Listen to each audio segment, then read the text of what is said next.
Assalamualaikum warahmatullahi wabarakatuh. Perkenalkan, nama saya Eka Sukti dan dua rekan-rekan saya, Ilman Dapwa dan Siva Anabiadaha. Di sini kami dari kelompok 8 ingin menjelaskan apa itu konseling kelompok. Assalamualaikum warahmatullahi wabarakatuh. Perkenalkan, nama saya Siva Anabiadaha. Nah, di sini saya akan menjelaskan apa sih itu konseling kelompok dan apa saja tujuan dari konseling kelompok itu. Nah, jadi konseling kelompok adalah suatu proses bimbingan yang melibatkan seorang konselor atau terapis yang bekerja dengan sekelompok individu yang memiliki masalah, kekhawatiran, atau tujuan yang serupa. Adapun dari tujuan konseling kelompok ini, tujuan utamanya ialah untuk memberikan dukungan emosional, pemahaman, dan bantuan kepada anggota kelompok dalam mengatasi masalah mereka, serta memfasilitasi pertumbuhan dan perkembangan pribadi melalui interaksi antara anggota kelompok. Jadi, konseling kelompok ini juga dapat dilakukan dalam berbagai konteks, seperti pendidikan, kesehatan mental, atau pengembangan pribadi. Terima kasih. Oke, baik. Di sini saya akan menjelaskan fungsi konseling kelompok.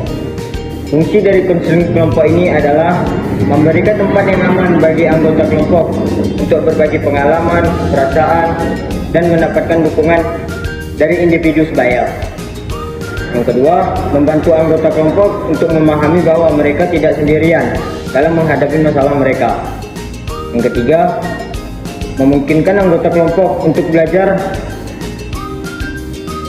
dari pengalaman dan solusi yang diberikan untuk individu lain dalam kelompok. Yang keempat, keterampilan sosial. Konseling kelompok dapat membantu anggota dalam mengembangkan keterampilan komunikasi dan interaksi sosial yang lebih sehat. Dan berikut adalah beberapa contoh spesifik mengenai konseling kelompok. Yang pertama, kelompok dukungan untuk orang yang berduka. Yang kedua, kelompok terapi kecanduan. Yang ketiga, kelompok terapi keluarga. Yang keempat, terapi anak-anak dan remaja. Dan yang kelima adalah kelompok terapi untuk pengelolaan stres.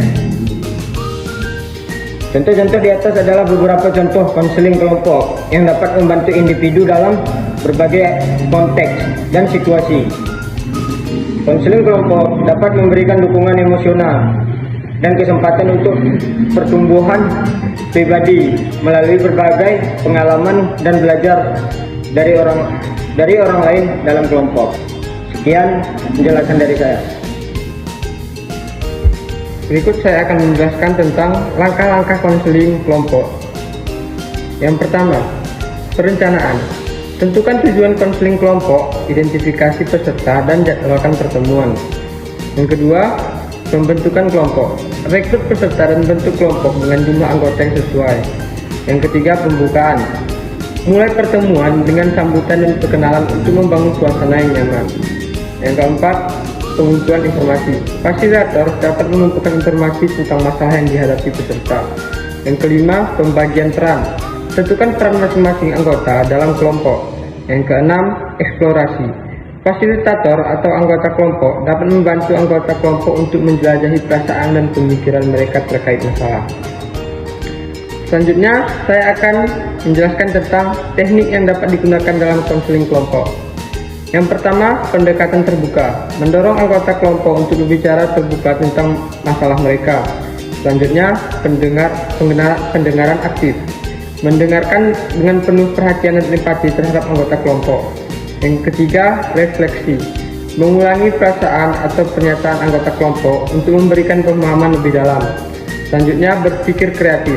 Mendorong anggota kelompok untuk mencari solusi yang kreatif terhadap masalah mereka. Selanjutnya, teknik pemecahan masalah. Bantu anggota kelompok untuk mengidentifikasi masalah, mengevaluasi pilihan, dan membuat rencana tindakan. Selanjutnya, modeling.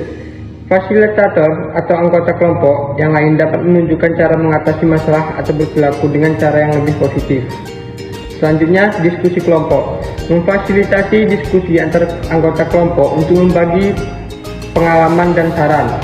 Selanjutnya, latihan sosial. Melibatkan anggota kelompok dalam latihan situasi sosial untuk meningkatkan keterampilan interpersonal. Selanjutnya, pemberian tugas memberikan tugas di antara sesi konseling untuk mengimplementasikan perubahan di kehidupan sehari-hari. Selanjutnya, umpan balik positif, memberikan umpan balik positif untuk menguatkan perubahan perilaku yang diinginkan. Selanjutnya, penyelesaian